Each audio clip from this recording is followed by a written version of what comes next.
In late October, a few weeks before the election that would send him to Congress, retired NFL player Anthony Gonzalez informed an Ohio pastor that he wanted to check out the church's food pantry distribution center.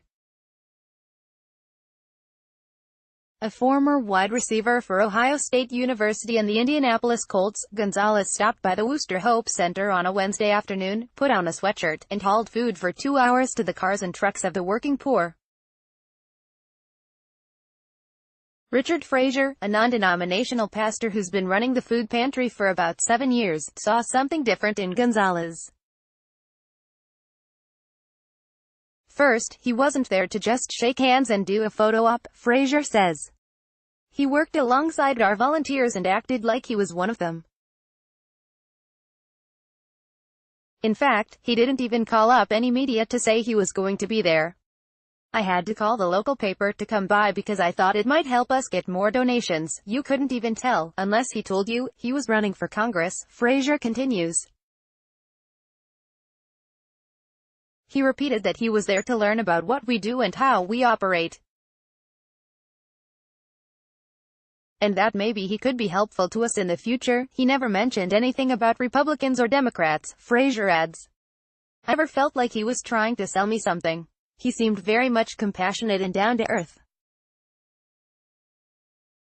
What I got from him is that he thinks all of us should use our intellect and the need to care about others as a way to evolve. To bring good ideas together, not separate people from good ideas. A novice politician in his first campaign, Anthony Gonzalez, 34, easily won Ohio's 16th congressional district and will start his term in January. It was a seat already held by a Republican and a district Donald Trump won in 2016, so not the sort of victory to make a lot of news. Yet the district is also an agglomeration of suburbs, of Cleveland, Akron, and Canton, and many Republicans struggled in the suburbs this year. Suburban women are fleeing the Trump party, ran a fairly typical headline going into the midterms. Of course, those stories tended not to drill down to specific districts. About 40% of the votes in Gonzalez's heavily gerrymandered district came from the western suburbs of Cuyahoga County, and Hillary Clinton did take 2/3 of the votes in that county in the 2016 election. However, it's the upper middle class and white side of the county, with a history of voting GOP, that's drawn into the 16th district. But Gonzalez's 57-43 margin came down to more than a favorable district. He distanced himself from President Donald Trump and the GOP on occasion, especially during the primary. He called the budget bill passed by the Republican-led Congress a complete disaster, and described himself as embarrassed by the Republican Party. He said he wanted to use rainy day fund taxpayer money in Ohio for opioid addiction treatment. And when asked by Canton Repository editors if the office of the presidency was above scrutiny by the special counsel, Gonzalez sounded more like Adam Schiff than Jim Jordan. No, it's not, Gonzalez said. Nobody in the country is above the law. But Gonzalez is far from being a rhino who changes his positions based on the fashions of the day. His father is a Cuban immigrant, yet he supports a border wall and merit-based standards on immigration. He blasts former President Barack Obama on his economic policies and blames him for the decline of manufacturing in the Midwest. And he thinks Obamacare needs to be repealed completely. Gonzalez's father, Eduardo, fled to America from Fidel Castro's Cuba in 1961 and today owns a steel processing factory group based in Cleveland. The congressman-elect has backed the Trump tariffs on steel but was against Trump's restricting travel to Cuba after the Obama administration opened it up. His father has been somewhat politically active in the Cleveland area, sponsoring events to promote federal immigration reform and local, immigrant-friendly cities. Eduardo, as it happens, played football in the early 70s for the University of Michigan, Ohio State's arch-rival. Ohio families can break up over such splits. What father and son have in common, though, is that both weighed in at under 200 pounds and less than 6 feet, little guys who played against the big boys. So what kind of Republican is Anthony Gonzalez? In some ways he may be the sort of hard-to-categorize talent the party will need in the post-Trump world. The key issues, he tells the Weekly Standard, are generational challenges that I haven't seen much thinking on at the congressional level. We really need to emphasize that we are about everyone getting that opportunity to participate in the American dream, he says, admitting Republicans have sometimes not taken that goal into communities they avoid because of age and race differences. We have an educational system that is about as outdated as it can be, he continues. Is it an educational system that prepares students to work in an economy that is disrupted and changes continually?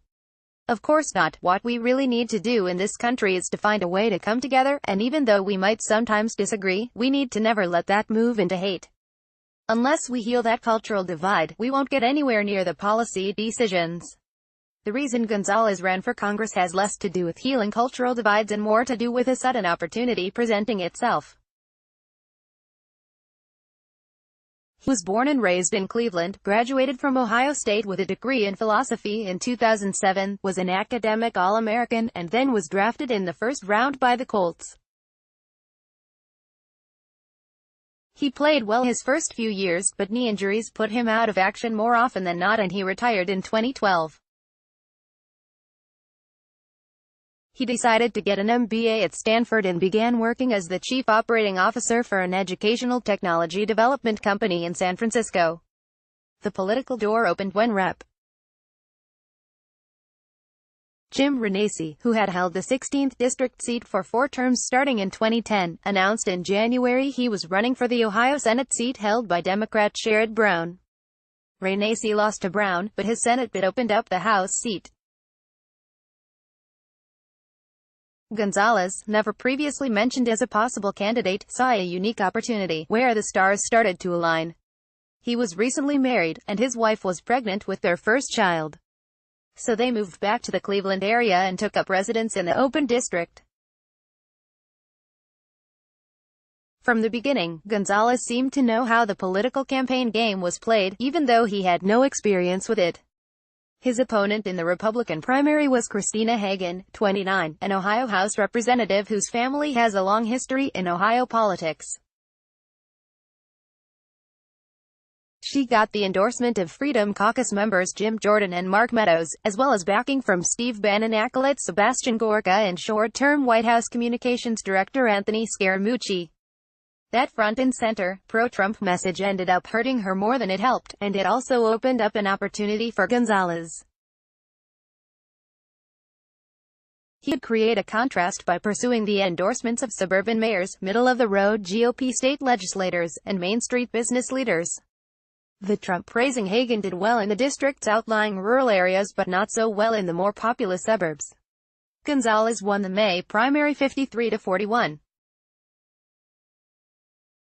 Hagan tried to be Trump personified, and Gonzalez took a different tack, one where he came off as himself and not someone else, says Robert Alexander, a political science professor at Ohio Northern University. She wasn't compelling enough being the Trump candidate, and I think in some of the Midwest swing states, voters think that less Trump might be better going forward.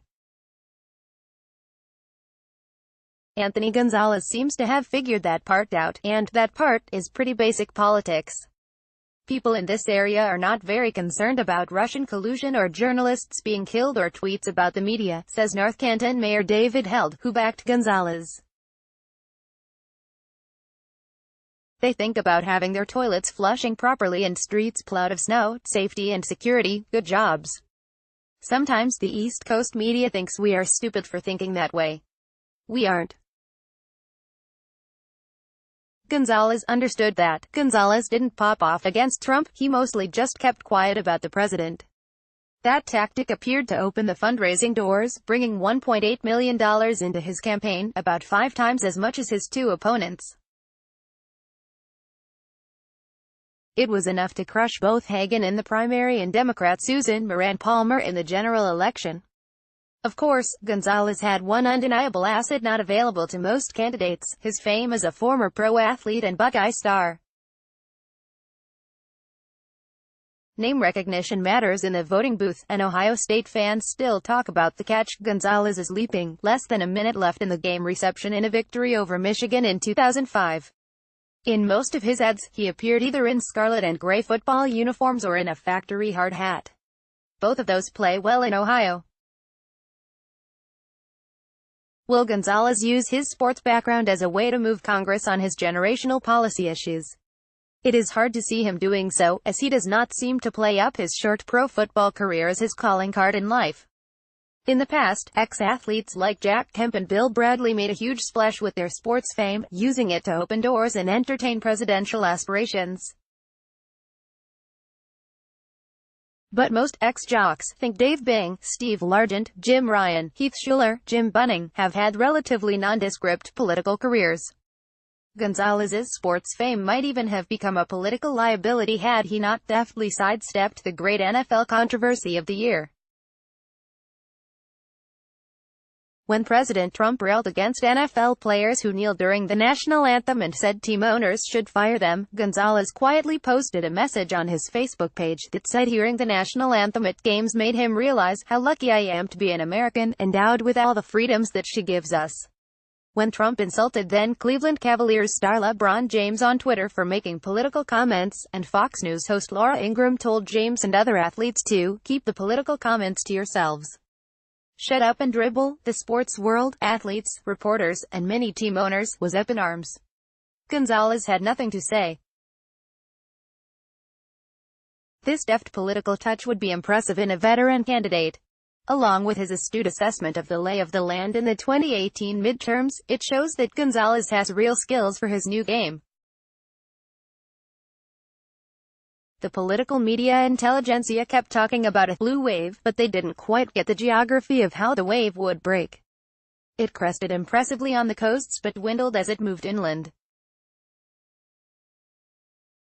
Of the 36 House seats that flipped for Democrats, not counting the 4 Pennsylvania flips aided by a court-ordered redistricting, 18 were in Virginia, New Jersey, New York, Maine, California, and Washington, all coastal states that voted for Clinton and will likely go for the Democratic presidential candidate in 2020.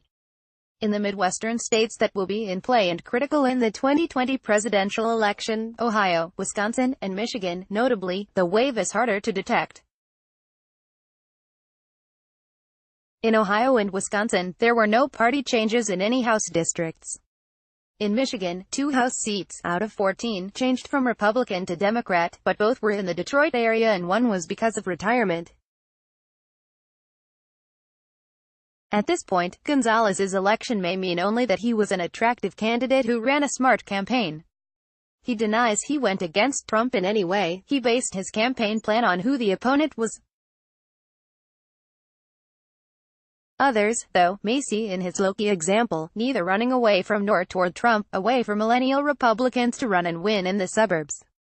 As for how Ohio will trend in 2020, the state looks to be as unpredictable as ever, especially with retiring Governor John Kasich waiting in the wings.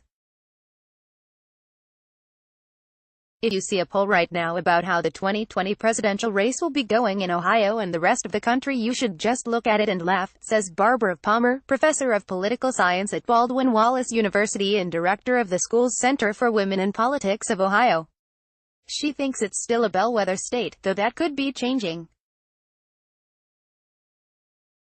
Ohio used to be on the cusp of population and economic changes, she says, but it's not anymore. But it will be interesting to see how Trump plays here in a few years. I think the undecideds that got him elected are getting a little tired of him. But it will all depend on the economy. It always is.